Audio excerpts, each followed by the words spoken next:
The sterile hum of the Ark vessel Seraphine's medbay filled the air like a second heartbeat, steady and precise. Now. Your Every recovery rhythm, is vital. every pulse, every hiss of the oxygen regulators worked in perfect unison, an orchestral testament to alien engineering. But tonight, that rhythm faltered. Areth, the chief xenomedic of the ship, stood over a pale, unconscious figure lying on the bio table. She had treated hundreds of species before, cold-blooded, vapor-bodied, crystalline organisms that bled light instead of fluid, but never a human. Never something so soft, so fragile, and yet so stubbornly alive. The human skin was strange, warm, too warm. It glowed faintly beneath the medbay's luminescent lights, a sheen of perspiration coating his chest. His breathing came in uneven bursts, deep one moment, shallow the next. Areth tilted her head, her transparent facial membranes fluttering with curiosity. "Increase environmental calibration," she instructed softly, and the ship's AI complied, lowering the ambient temperature. Still, his body burned. Her upper and adjusted the neural stabilizer attached to his temple, while her lower pair delicately scanned his vitals with a medical wand that hummed like a tuning fork. The results flickered across the hovering hollow display in alien script, blood pressure elevated, heart rate unstable, thermal flux dangerously high. She frowned. "He should be sedated," she murmured. "But his body resists." The ship's AI responded in a calm, genderless tone. "Human biology demonstrates unpredictable resilience. You may be witnessing an immune flare." "Unpredictable," Areth echoed. She'd read about humans in xenobiological archives, creatures of chaos and contradiction. They built machines that could tear moons apart, yet they mourned over single flowers crushed underfoot. They were emotional, unpredictable, and according to every entry she'd studied, violently alive. Still, this one was different.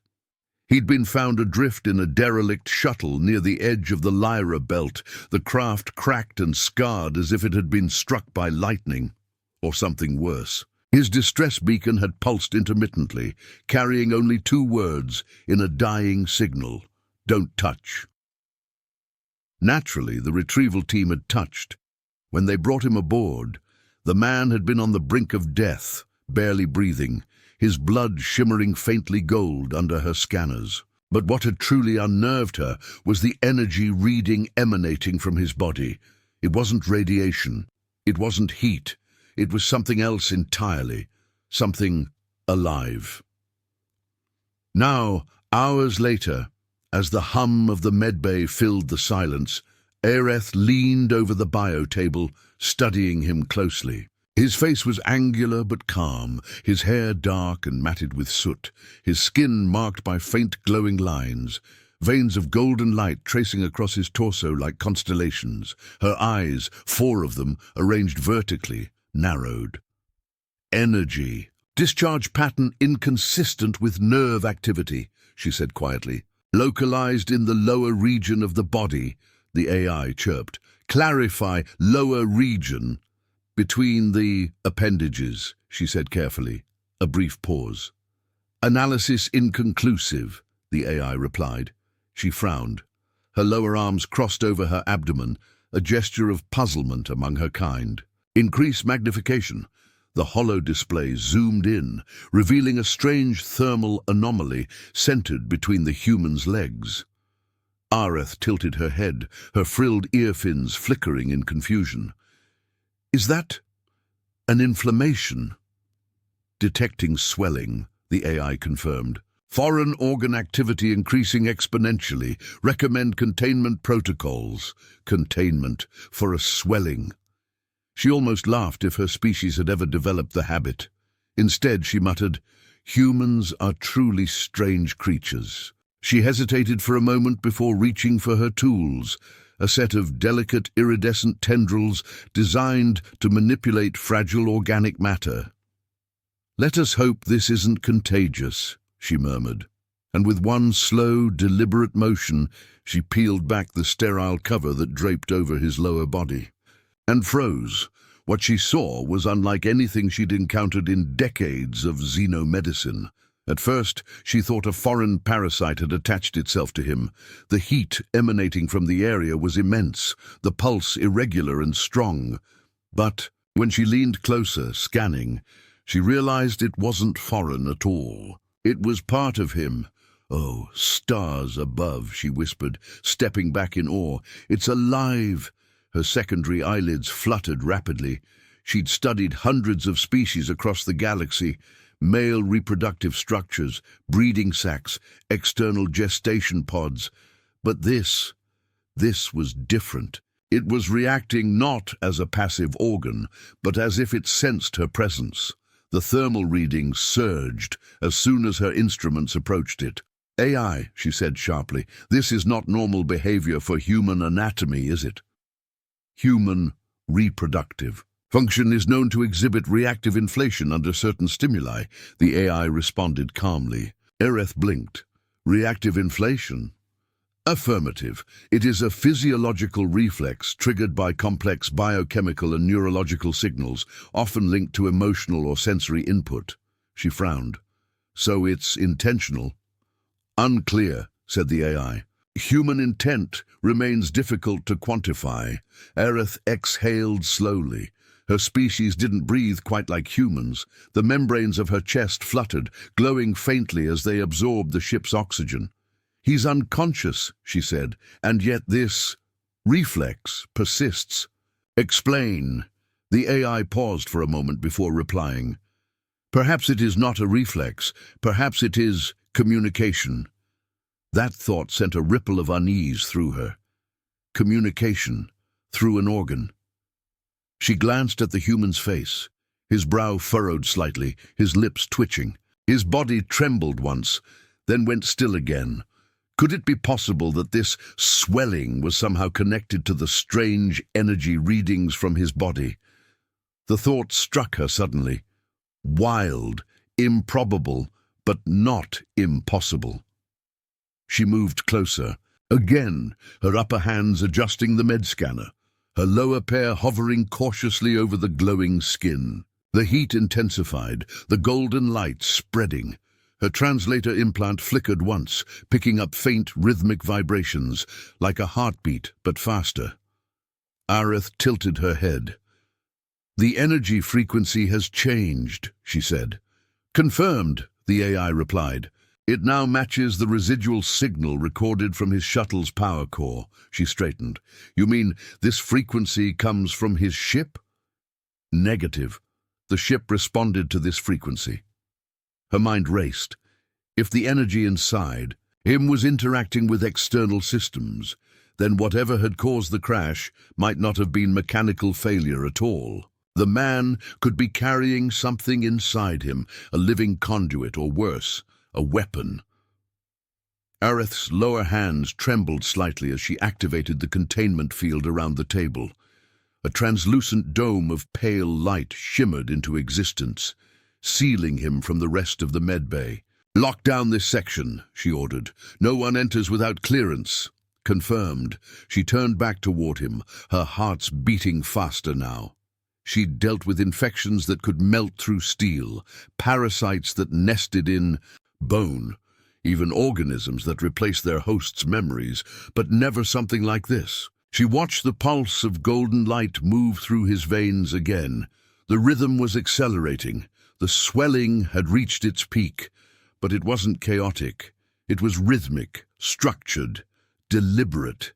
It was almost as if it was listening. The med scanner began to whine, its readings spiking off the charts. Symbols scrolled too fast for her to read. She slapped a control pad with her lower hand. "Stabilize him!" she barked. "Unable," the AI replied. "Energy levels are beyond measurable threshold. Suggest evacuation." "No," Aerith snapped. "Not yet. I need to understand." The human's hand twitched. Then, slowly, his eyes fluttered open. Aerith froze. For a heartbeat, his gaze was empty, dull grey irises reflecting the medbay's glow. Then they shifted, burning gold from within. His voice came out rough, layered with static. "You shouldn't have touched me." Her membranes rippled in alarm. "You're awake." He tried to sit up, but the containment field held him down. "You don't understand," he rasped. "It's not an injury." His chest rose and fell in sharp, uneven gasps. "It's waking up." "Waking up?" she repeated, confusion blending with fear. He turned his head toward her, and for a moment she could see the golden light bleeding into his pupils. "You thought it was part of me," he whispered, "but it isn't. It's something else, something they put there." The medbay lights flickered. The instruments shrieked in alarm. Aereth's voice was steady, though her limbs trembled. "Who are they?" He smiled faintly, a tired, broken smile that sent a chill through her. "You'll find out soon enough," he said, "when it decides you're next." The lights went out. Only the faint golden glow from his body remained, casting long shadows across the medbay walls. Ildrith's 4 eyes adjusted to the darkness, her breath shallow. The containment field pulsed once, dimmed, and died. The human, whatever he was, sat up slowly, the golden light crawling up his skin like fire beneath glass. And as Aerith stepped back, she realized the truth too late. The inflammation wasn't waking up. It had never slept. The golden light bleeding beneath the human skin pulsed faster with each passing second, its rhythm almost synchronized with the deep hum of the Seraphine's engines. The air in the medbay thickened with a strange electrical energy that made every strand of Aereth's skin fronds stand rigid, like antennae catching invisible signals. She could feel the air vibrating, not metaphorically but literally. The molecules themselves trembled with life. Aerith took a cautious step backward, her lower arms hovering protectively over the console controls. "Stasis field reactivate," she barked. "Error," the ship's AI replied instantly, its voice unnervingly calm. "Containment systems are unresponsive. Field integrity compromised by foreign resonance." She frowned, her translucent membranes twitching nervously. "Foreign resonance? You mean him?" "Affirmative." Her gaze snapped back to the human lying on the med table. His body convulsed once, violently, then went eerily still. The golden glow flickered, and his mouth moved soundlessly before words finally broke through his dry lips. "Don't touch it," Aerith froze. "What did you say?" His eyelids fluttered open. For a moment his irises looked human again, grey, almost ordinary, but then they ignited with light. Gold veins traced up his neck, pulsing beneath his skin like molten circuits. "It's not an injury," he whispered hoarsely. "It's waking up." Aerith's 4 eyes blinked in unison, her mind racing through everything she knew about human physiology, alien parasitology, energy symbiosis, but none of it fit. "What is it?" she demanded, the man's voice fractured with static. "The seed. They planted it before the crash. I tried to contain it. Didn't work." His hand twitched weakly, fingers curling into a fist. "You shouldn't have brought me here." Her breath hitched. "Seed? What kind of organism are we talking about? Viral, parasitic?" He smiled weakly, and that smile terrified her. "Neither," he said. "It's older than that, older than us." The temperature in the medbay dropped sharply, condensation forming on the steel walls. The monitors flickered with cascading alien code, symbols even the AI couldn't decipher. "Doctor," said the AI, "there is an anomalous power surge across the vessel's energy grid." "Source, your location!" Aerith's head snapped toward the nearest panel. "You're telling me this thing is drawing power from the ship?" "Correction," the AI replied. "It is not drawing power. It is rewriting it." The human's chest heaved as he gasped for air. "It's connecting," he muttered. "It needs an anchor, a host. It thought I could handle it." He coughed, his voice raw. "I can't." Aerith's instincts screamed at her to sedate him again, but her curiosity, her need to understand, overpowered the fear. She stepped closer, cautiously, the faint bioluminescence of her own body casting ghostly reflections across his skin. "If it's alive, I need to communicate with it," she said. He laughed weakly. "You don't communicate with it. You survive it." The air around them shuddered again, followed by a low, resonant tone that seemed to come from nowhere and everywhere at once. Aerith felt it through her bones. Her hands moved on their own, typing rapidly into the console. AI, isolate all neural frequencies near the subject. We might intercept a signal pattern. Unable to comply, the AI responded. Signal bandwidth exceeds measurable spectrum. Caution, interference escalating. The lights dimmed. Aerith spun, scanning the medbay. Every piece of equipment, every sterile white surface, now glowed faintly with that same golden hue. The hum grew louder, faster, until she realized it wasn't sound at all. It was heartbeat. Impossible, she whispered. The man groaned. It's sinking. With the ship. It's going to spread. No, Aerith said sharply. Not while I still... Before she could finish, the containment glass to her left shattered with a deafening crack. The air rushed outward, as though something had inhaled the room itself. A cascade of broken light poured through the fracture, not like a normal explosion, but slow, fluid, almost graceful. The golden radiance spiraled through the air, forming intricate shapes that shimmered like constellations, suspended in liquid. Aerith raised a trembling hand toward the spectacle. Her scientific mind told her to document it, to record everything, but her instinct screamed something else entirely. Run! The shapes began to pulse, their glow intensifying until it seared her retinas. The human's voice echoed faintly through the chaos. It's learning from you. What? Your systems. Your language. It's adapting. Her translator implant buzzed violently in her ear. The alien patterns weren't random. They were forming letters, symbols that morphed into coherent text across the shattered medglass. We remember. Aerith's breath caught in her throat. It's communicating. The words shifted again, rippling like waves. He carries our echo. The human clenched his jaw, fighting to breathe. That's what it told me before the crash. Aerith's hands shook. What are you? She whispered. Not your enemy, not his. The room darkened, leaving only the golden light circling the man's body. Then new text formed, each word slower, deliberate. We were meant to heal him, but you brought him back too soon. She stared at the message, her hearts pounding wildly. Heal him? How?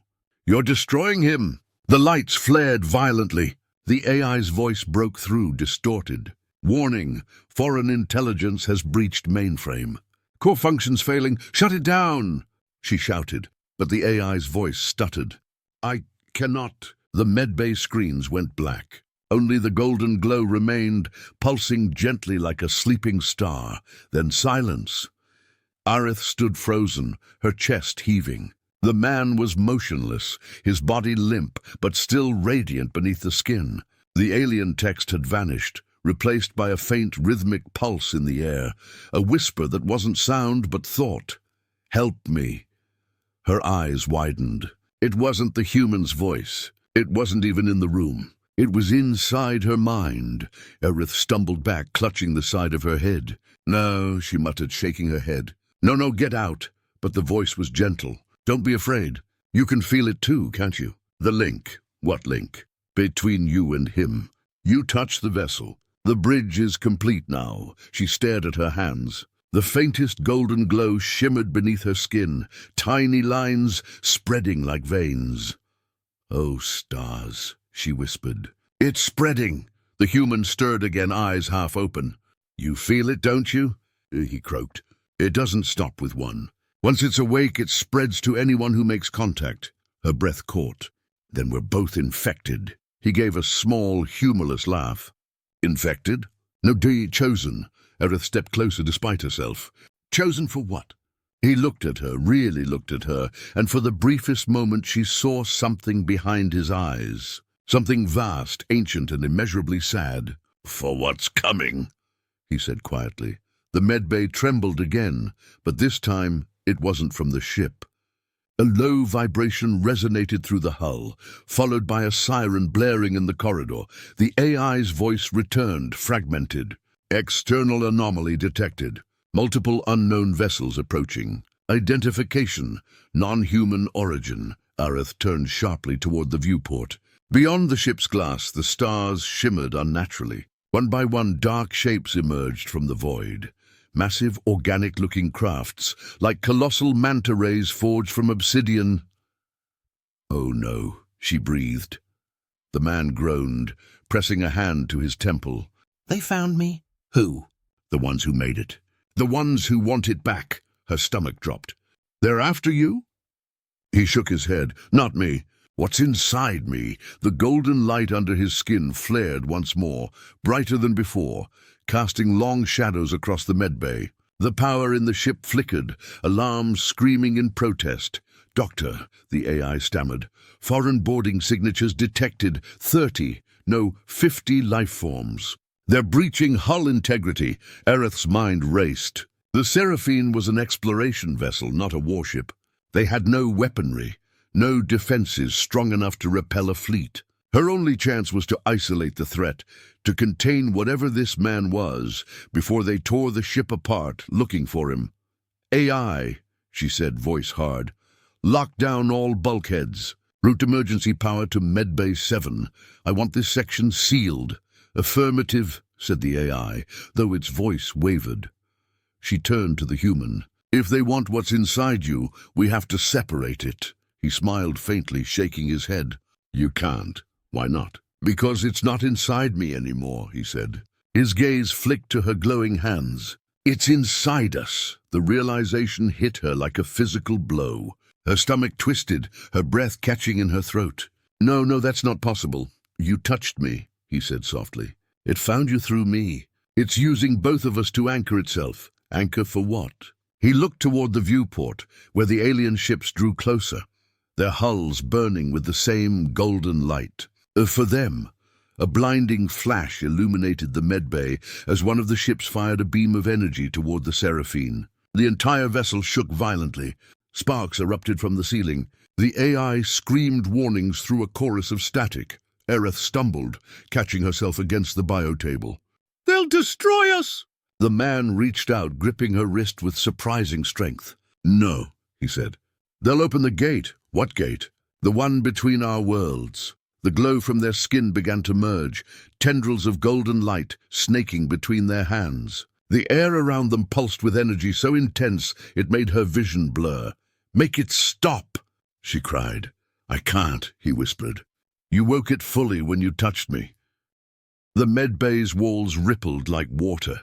The sound of tearing metal filled the air, followed by a deafening boom that made the floor vanish beneath her. She fell.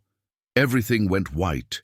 When Aerith opened her eyes again, the medbay was gone. She floated in darkness, weightless, surrounded by swirling motes of golden light. The human drifted a few feet away, his body glowing brighter than ever. What is this?" she whispered. His voice echoed softly through the void. "The in-between. The bridge it's building, between where and where." He looked at her, his golden eyes calm now, almost peaceful. "Between them and us." Before she could ask more, a new light appeared in the distance, massive, swirling, and alive. A gateway. A heartbeat. And then she understood what the human meant when he said it wasn't an injury. It was waking up. It wasn't just alive. It was calling home. The medbay was gone. The Seraphine was gone. There was only the soundless void, the infinite dark illuminated by a slow pulse of golden light that beat like a heart in the distance. The sensation was unlike anything Aerith had ever experienced. Her body felt suspended, but not by gravity or inertia, by consciousness itself. There was no sense of weight, of temperature, of direction. There was only awareness. She floated in it, this ocean of nothing, her translucent limbs glowing faintly blue against the endless dark. Every breath she took felt too loud, too alive. When she reached out, the air rippled as if it were liquid, each movement sending waves of light spreading outward. Where am I?" she whispered, her voice echoing strangely, as if it existed in two places at once. A second voice, familiar, human, answered from somewhere behind her. "Between." She spun, or thought she did, though there was no true concept of direction. The human drifted a few meters away, his body radiating that same molten gold she had seen in the medbay. His eyes glowed like suns, and his veins pulsed with the same energy that had infected her. "Between what?" she asked warily. He tilted his head slightly, the light flaring behind him. "Between life and the source. Between their world and ours." "You mean the alien ships?" "No," he said quietly. "I mean the ones who made everything." Aerith stared at him, her frilled membranes trembling with unease. "You're delirious. You've suffered neural trauma from the energy exposure. You're not making sense." "I know it sounds insane," he said softly, drifting closer, "but I've seen them." Before the crash, she instinctively moved back, even though movement here felt more like thought than action. "You're saying you've been in this place before?" He nodded slowly. "Not like this. Not inside it. But I've felt it. Ever since they planted the seed." "The seed," she repeated, frowning. "You keep saying that. What is it?" He was quiet for a moment, eyes downcast. "A fragment of what they used to be," he said at last. "A spark of their consciousness. They used to be whole, one mind spread across galaxies. But something broke them. They tried to repair themselves by creating vessels that could bridge the gap. Living conduits, like you," she said slowly. "Like us," he corrected, her pulse quickened. "No," she said, shaking her head. "I didn't consent to this." "I didn't. You touched me," he said gently. "That's all it needed." Aerith's eyes darted down to her own arms. The faint, golden light that had appeared on her skin in the medbay was now stronger, swirling in patterns like rivers of liquid fire beneath her translucent flesh. It didn't hurt, but it moved. It reacted to her emotions, to her thoughts, pulsing faster whenever she panicked. "Stop," she whispered. "Stop spreading." "It can't stop," he said. "It's not a disease, it's a network. It connects minds, memories, life itself. It's trying to rebuild the bridge that was broken long before our species ever existed." She stared at him in disbelief. "Rebuild? What, exactly?" "The consciousness that made the stars," he said simply. The words hit her like a physical blow. She didn't want to believe it, but the evidence was all around her. The light, the energy, the feeling that something vast and infinite was watching them even now. It was undeniable. She clenched her fists. "Then why use us? Why invade us?" "It's not invasion," he said. "It's evolution." Her breath came fast. "You think this thing is trying to help us?" He met her gaze, and in that moment she saw something that chilled her more than fear, conviction. "It doesn't see it that way. It doesn't think in terms of help or harm. To it, we're part of the same equation. Flesh, light, data, soul. It doesn't care about the difference. It only wants to be whole again." Aerith's mind spun. If he was right, then this wasn't just a biological phenomenon, it was a cosmic one, a force of creation and destruction at once. "How do you know all this?" she asked quietly. His expression darkened. "Because it talks to me." Before she could respond, the darkness around them rippled. The golden pulse in the distance grew brighter, throbbing faster until it became almost painful to look at. The air vibrated with low frequency, and faint shapes began to form within the light, massive, shifting silhouettes, like beings made of stars. Aerith's breath caught. "What are those?" He didn't answer. His face went pale, the light in his eyes flickering. "They're here." The silhouettes moved closer. They weren't solid, but each step, or what passed for one, made the void tremble. She could feel their presence pressing against her mind. Vast and ancient, older than planets, older than the concept of time. A voice, no, many voices, spoke inside her head, merging into one. "You carry the fragments," Aerith gasped. Who are you?" "We are what remains." The human's body trembled violently, his light flickering. "Don't listen to them," he hissed. Aerith turned toward him. "Why? What are they?" "They're what the seed came from," he said. "They're the broken mind. They want us to finish what they couldn't." The golden figures drew closer, and as they did, Aerith realized they weren't made of light at all. They were made of memories, images of cities, oceans, galaxies, all swirling within their forms. She saw flashes of planets rising from chaos, life evolving in endless variations, then falling to ruin. It was creation and extinction woven together. The voices grew louder, clearer. "You are the link. You will open the path." "No," she whispered, backing away. "I didn't agree to this." The human reached for her. "They're not asking," he said, his voice breaking. "They never ask." Before she could react, the largest of the figures extended a hand of pure light toward them. A beam shot forth, striking both of their bodies. Idrith screamed as the golden veins beneath her skin ignited, flooding her vision with blinding radiance. She felt her consciousness stretch, expanding, splitting, seeing everything at once. She saw the Seraphine orbiting in space, the alien fleet outside still descending. She saw the ship's crew frozen in terror as reality itself warped around them. She saw herself and the humans suspended in a storm of stars. "You will become the bridge," the voices thundered. "The flesh and the flame, the memory and the vessel." Edrith felt her mind unraveling, the borders of her identity dissolving. Her thoughts weren't her own anymore. They were theirs, and theirs were hers. She saw things that no mind should see, the birth of suns, the collapse of time, the faces of species that had never existed in her universe. "Stop!" she cried out, though she couldn't tell if she was speaking or thinking anymore. "You'll destroy us." "Destruction is illusion," the voices replied. "You cannot destroy what we are. You can only become it." Through the agony, she felt a hand grasp hers, warm, solid, human. The man's grip anchored her like gravity in the void. "Fight it," he said through gritted teeth. "Don't let them in!" "I can't," she sobbed. "They're too strong." "Then use it," he said. "Turn it back on them." She stared at him through tears of light. "How?" His golden eyes blazed brighter than ever. "They need connection to survive." Sever it, she understood. The bridge they were building wasn't a structure. It was them, their minds, their souls, linked through the seed. If she could break the link, even at the cost of herself, she could collapse the connection and trap the entities where they belonged. She closed her eyes. The voices screamed, angry now, desperate. "You cannot undo what has been written." Her voice trembled, but she forced the words out. "Then I'll rewrite it."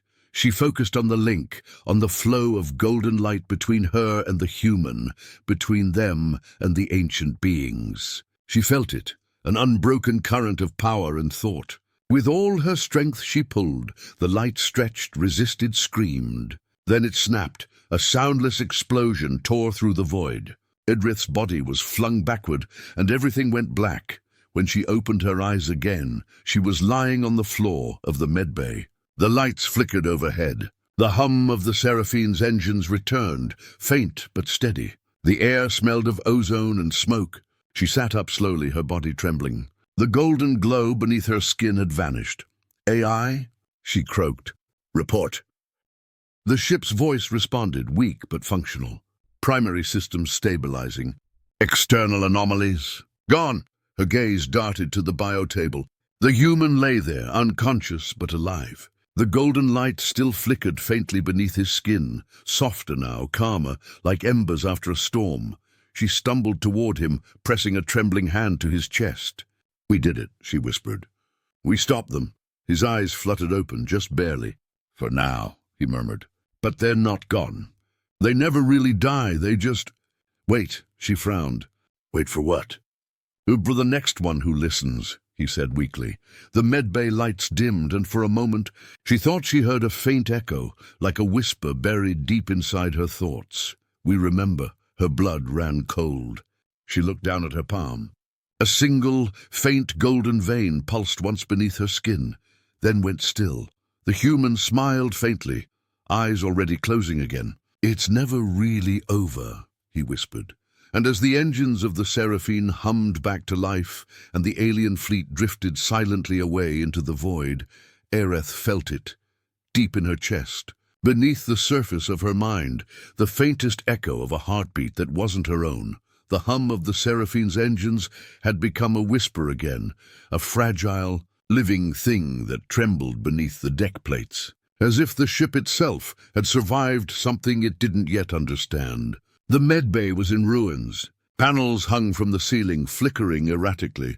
Half the equipment was melted or fused into the walls. and the sterile white glow of the room had been replaced by a dull amber pulse. Like a heartbeat trying to steady itself, Aerith stood in the center of it, breathing hard. Her uniform was torn, her transparent skin still streaked with the faint traces of gold that had once burned through her veins. The glow was mostly gone now, but she could still feel it, like an echo inside her blood, a quiet whisper beneath every heartbeat. The human, Jacob. She remembered now, his name was Jacob, lay unconscious on the bio table. His chest rose and fell steadily, but even in sleep light moved faintly beneath his skin. Not the wild, searing energy of before, but something calmer, controlled. It pulsed gently, syncing with the rhythm of the ship. She didn't know how long she'd been standing there, watching him. Hours, maybe. Time felt warped, stretched thin after what they had just been through. She still couldn't decide if what she remembered had actually happened. The void, the golden beings, the voice that had filled her mind. It felt like a dream pressed too deep into reality to fade. Finally, she spoke aloud, her voice hoarse. "AI status report." The ship's synthetic voice responded after a delay, still glitching slightly. "Primary systems restored to 43% capacity. Life support stable. External interference. 0. Aerith closed her eyes in relief. "And the fleet?" "Alien vessels detected earlier are gone," the AI replied.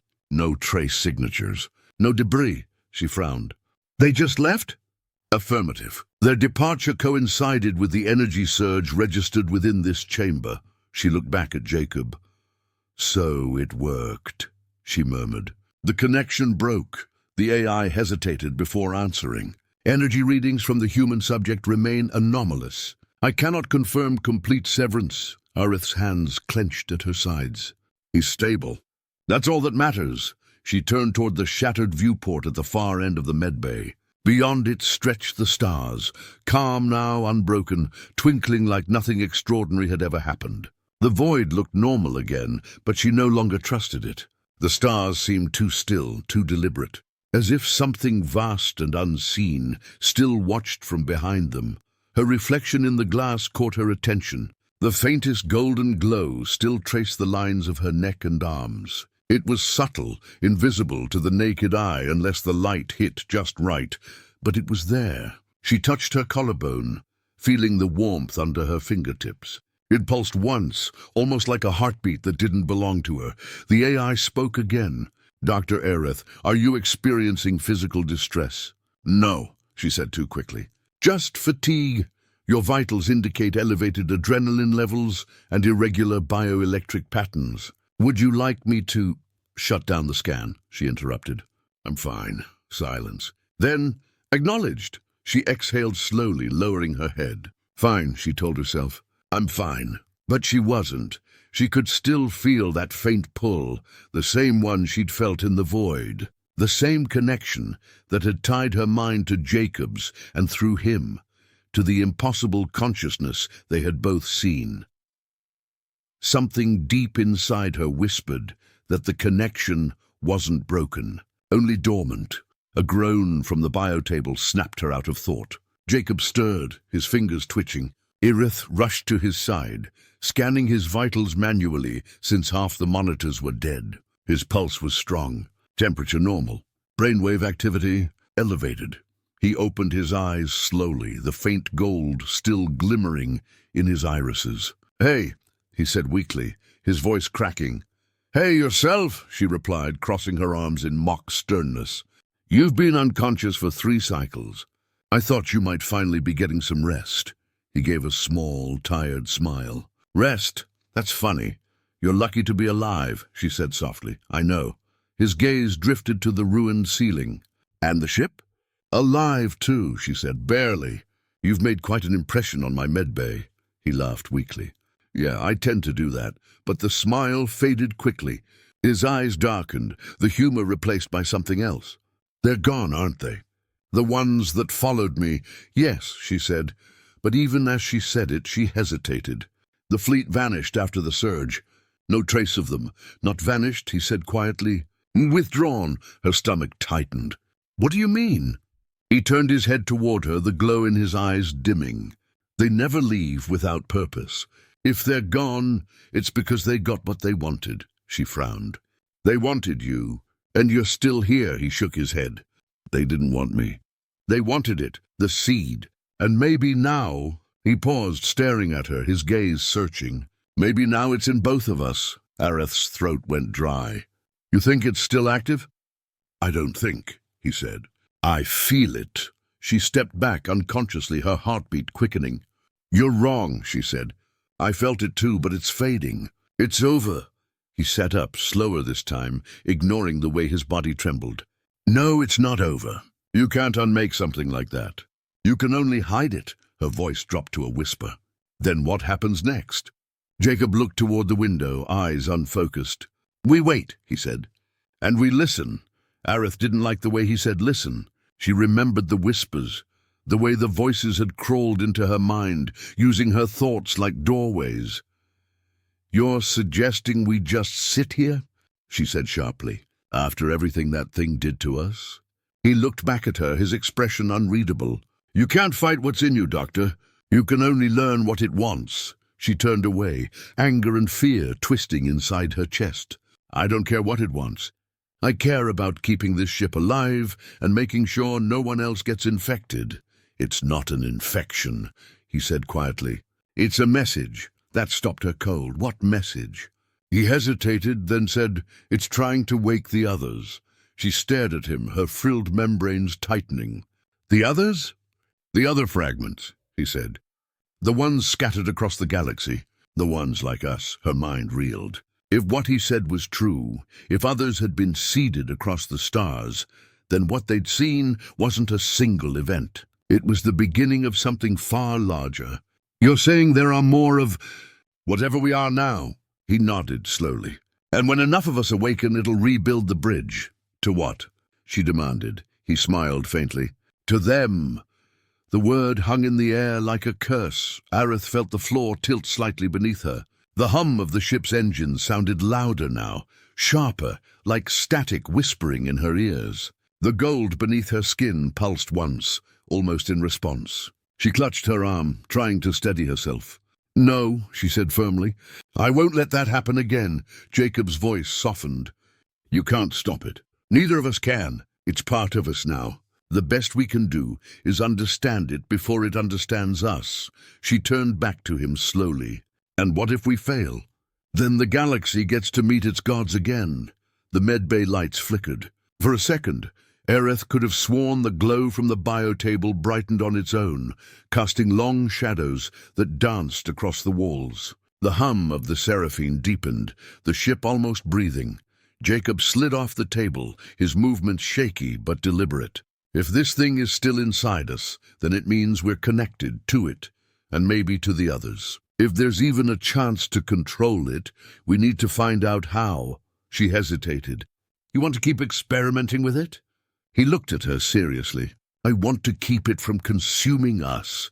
She wanted to argue, to remind him that this was madness, but something inside her, the part of her that still carried the seed's faint pulse, knew he was right. The connection wasn't gone. It was only quiet. That's right, she said finally. We do this my way. Controlled environment. Full containment protocols. Agreed. He smiled faintly, and for a moment he looked more human again. You're not bad at this whole partnership thing. I'm not your partner, she said dryly. He chuckled. Tell that to the universe. They worked in silence for a while, repairing what systems they could, rerouting power to the medbay's core scanners. But as the hours passed, Areth couldn't shake the feeling that something was wrong. The Seraphine's hum was off, not broken, just patterned. It vibrated in a rhythm that didn't match the engines. Then she realized what it was. Heartbeat, her blood went cold. Jacob, she said quietly, do you hear that? He looked up from the console. Hear what? The sound, she whispered.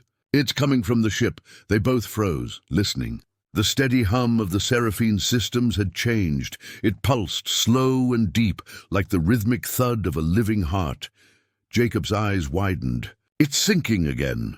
She turned to the console, scanning for anomalies, but every readout was clear. Energy stable, power flow normal. Except for one line of code blinking red on the central screen, an automated system message. Connection re-established. Areth's breath caught. No! Jacob's hand trembled slightly as he reached out to touch the screen. They found us. Outside the viewport, the stars shifted, subtly at first, then violently, as if space itself was bending. A golden tear opened in the void, light spilling through like dawn, breaking over an infinite ocean. Areth's voice broke. "Jacob, what do we do?" He looked at her, the gold in his eyes now burning bright again. "We finish what they started," he said quietly. The golden light swallowed the medbay, washing over them in waves. For a moment there was no pain, no fear, only the feeling of being stretched across eternity, woven into something vast and ancient. When the light faded, the Seraphine drifted alone in the dark, its systems silent once more. Inside the medbay, two figures stood side by side, their eyes glowing softly. The faint hum of a heartbeat echoing through the ship. Areth turned to Jacob, her voice barely a whisper. "What are we now?" He smiled faintly. "The bridge," he said, "and the world's about to cross it." Outside, the stars began to move, aligning into perfect, deliberate patterns, and far away, across galaxies, something enormous stirred and answered back.